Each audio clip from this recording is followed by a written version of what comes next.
आज माननीय कॅबिनेट मंत्री श्री रवींद्र चव्हाण दादा यांच्या मार्गदर्शनाखाली आपण सालाबादप्रमाणे यंदाही मोफत वह्या वाटप कार्यक्रम विद्यार्थ्यांसाठी करत आहोत। आपण एकंदरीत लक्षात घेतलं तर दादांच्या राजकीय प्रवासापासून दादांची सुरुवात केलेली आहे। मोफत वह्या वाटप करणारा एकच नेता जो आपल्याला लाभलेला आहे ते रवींद्र चव्हाण दादाच आहे।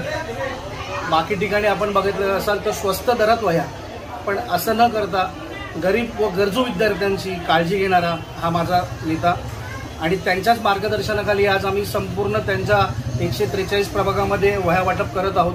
आपण बघत असाल प्रत्येक स्टॉलवरती प्रत्येक ह्याच्यावरती प्रचंड गर्दी आपल्याला लाभलेली आहे आणि उत्कृष्ट असा प्रतिसाद आपल्याला लोकांकडनं, नागरिकांकडनं, विद्यार्थ्यांकडनं मिळत आहे आणि हे आपण सातत्याने चालूच ठेवणार आहोत।